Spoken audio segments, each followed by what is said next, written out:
Assalamualaikum warahmatullahi wabarakatuh. Alhamdulillah. Wassalatu wassalamu ala sayyidina Rasulillah wa ala alihi wa sahbihi wa man wala. Alhamdulillah, saya sekarang berada di makam seorang waliullah, anak keturunan Rasulullah sallallahu alaihi wasallam, yaitu Habib Ahmad bin Alwi Al-Haddad, atau yang dikenal oleh masyarakat luas adalah Habib Kunchung. Beliau adalah seorang yang dekat dengan Allah Subhanahu wa taala, sehingga makamnya sering diziarahi oleh para muhibbin, oleh orang-orang yang ingin bertawasul kepada orang-orang yang soleh.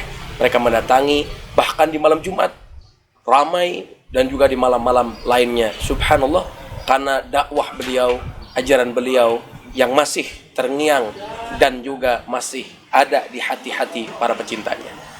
Mari kita simak kisah selanjutnya bersama Al-Habib Muhammad Al-Haddad, ya, pengurus daripada makam Habib Ahmad bin Alwi Al-Haddad atau Habib Kunchung di sebelah sana.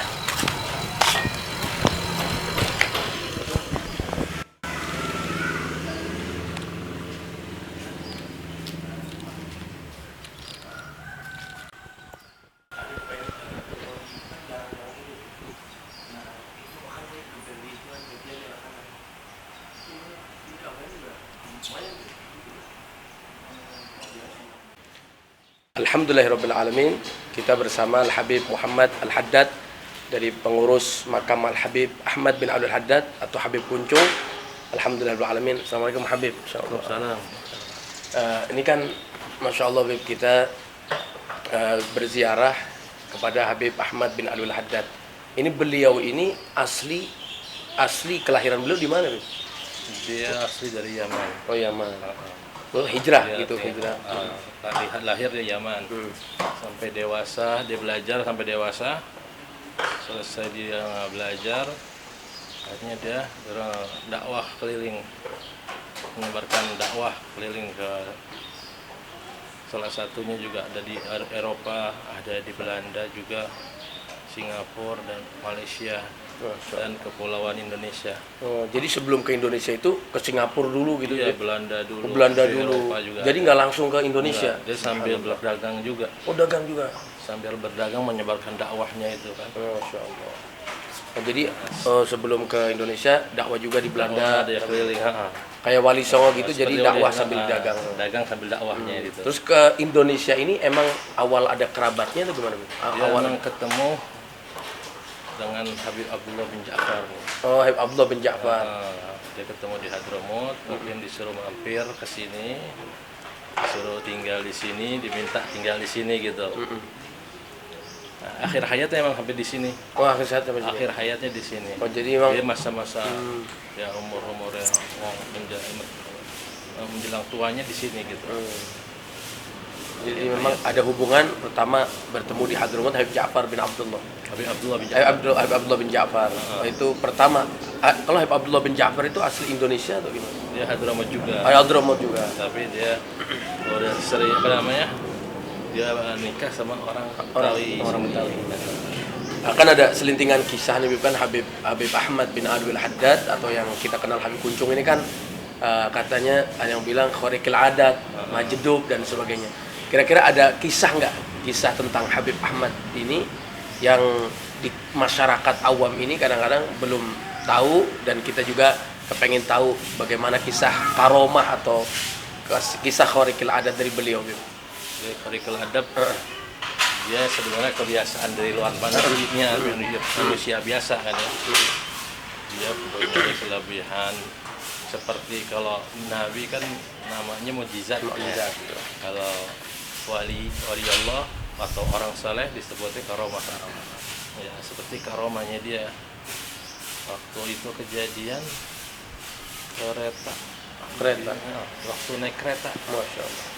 Dia sepertinya dia pakai baju biasa waktu zaman Belanda di situ. Dia masuk ke dalam kereta di kalangan orang-orang Belanda. VIP di barangnya. VIP betul. Nah,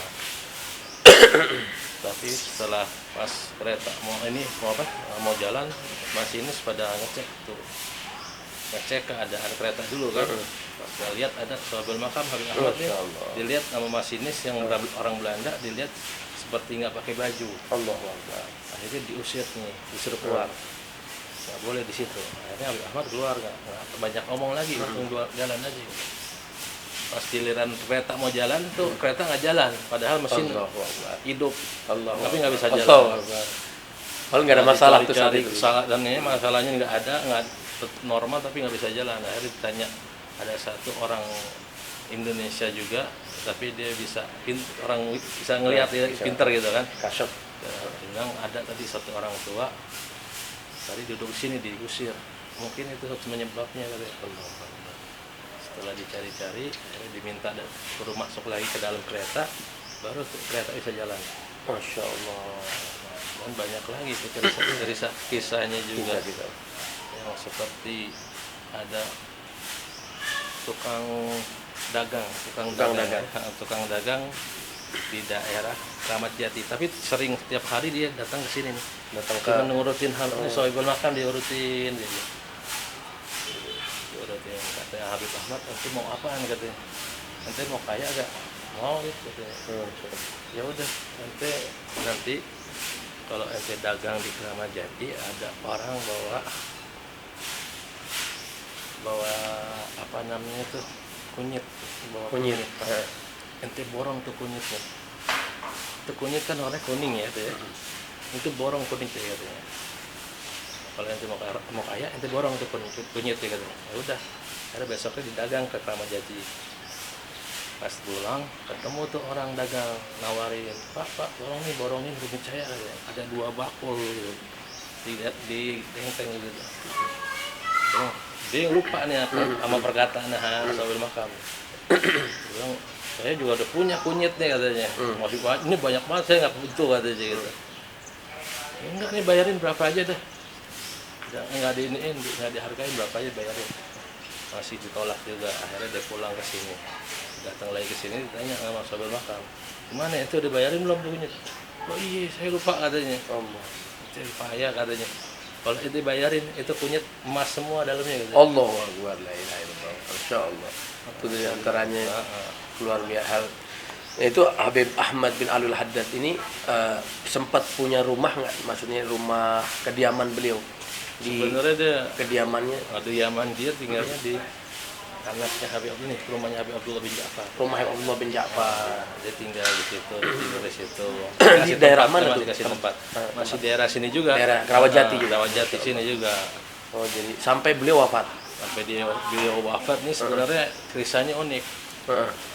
Dia emang sebelumnya ngomong sama Habib Abdullah bin Ja'far, dia minta emang rumah yang kecil sama Habib Muhammad bin Abdullah bin Ja'far, anaknya Habib Abdullah nih, minta rumah yang kecil yang bagus kan. Ini Habib Ahmad ngomong gitu, lagi sakit-sakitnya. Akhirnya nggak lama kemudian Habib Ahmad meninggal, mau dikuburin kan, mau disolatin di masjid ini nih, masjid Taubah nih. Tapi dulu masih belum masjid, tapi langgar jatuhnya. Musola Ya. Jadi pas selesai disolatin, nah makam waktu itu digalinya di Habib Salim bin Toha. Dulu masih nyambung nih ke sana Habib Salim. Tadinya mau jalan kaki nih, sana masih nyambung jalan, belum ada perumahan. Betul. Akhirnya pas selesai sholatin, jenazahnya nggak kuat diangkat tuh. 4 orang, 8 orang nggak bisa diangkat. Allah. Akhirnya Habib Toha nih, habibnya Habib Salim. Yang sholatin ini yang sholatin. Dia waktu hidupnya masih ada dia tuh kan. Akhirnya dia sholat istikharah deh, minta petunjuk kenapa ini, ada apaan, ada sebab apa ini ya.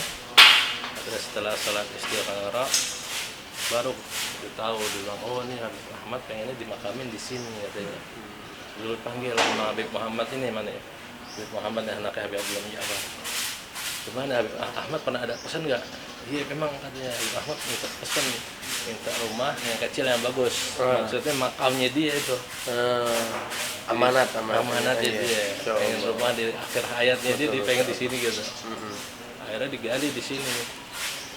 Terus selesai baru terangkat ke jenazah. Masya Allah. Jadi memang subhanallah, memang keinginan beliau awalnya memang pengen dimakam di sini gitu kan. Dan banyak lagi Kisah-kisah lagi ya. Ahmad bin Alul Haddad. Banyak kejadian di daerah Surabaya kebakaran, tapi dari sini Habib Ahmad keluarin air. Surabaya kebakaran, lemparin air. Akhirnya ataupun padam di sana? Ada masalah di sana. Allah subhanallah. Kemudian kan itu Habib Ahmad bin Alwi Haddad memang banyak karomah, banyak hal khariqil adat yang Allah Subhanahu wa taala titipkan kepada beliau gitu. Kemudian beliau dimakamkan di sini ini ada pengajian rutin atau ziarah rutin gitu yang masih berlangsung, atau pengajian dari zaman Habib Ahmad bin Alwi Haddad gitu. Sekarang masih diteruskan oleh keturunan-keturunan beliau, bagaimana, masih ada nggak kira-kira? Kalau pengajiannya belum, nggak ada sih, tapi kita sebagai sohibul tempatnya nih ngadain pengajian tiap malam Jumat. Malam Jumat. Rutin. Itu untuk umum juga ya Habib? Untuk umum. Jadi kalau Habib Ahmad memang dia nggak buka taklim. Nggak buka taklim. Dia cuma dakwah dengan orang aja dakwahnya dia. Sebenarnya dia juga ahli juga dalam kitab dia kan. Pernah Habib Hud ngomong, Habib Hud bin Bagir al-Attas, abahnya atau injetnya, abahnya tuh bilang baca kitab Ihya Ulumuddin di depan hakamnya Habib Ahmad. Allah. Di depan baca Ihya Ulumuddin depan Habib Ahmad itu.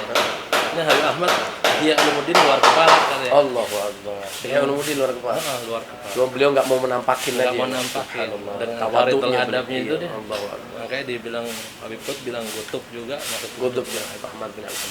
Emang ada hubungannya Habib Ahmad itu dengan Abdullah bin Muhsin ya, Bogor?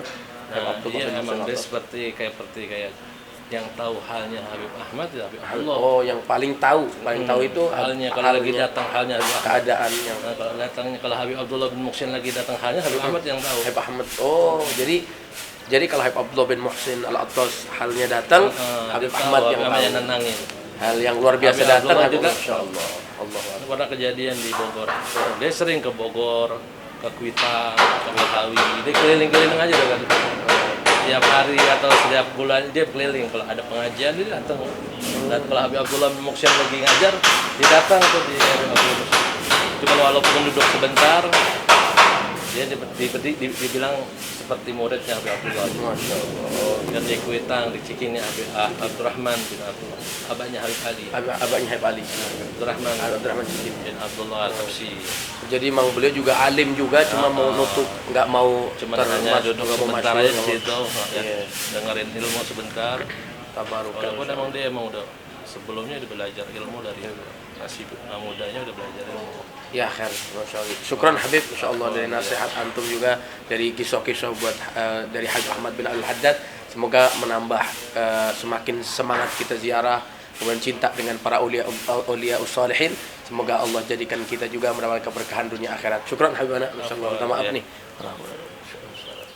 Ya sada minar rahman ya syakum, Salamullah ya sada minar rahman ya syakum, Allah jinakum qasadnakum talabnakum, Salamullah ya sada minar rahman ya syakum, Inuna tuqisuna bihimmatikum wa jadwakum, Salamullah ya sada minar rahman ya syakum.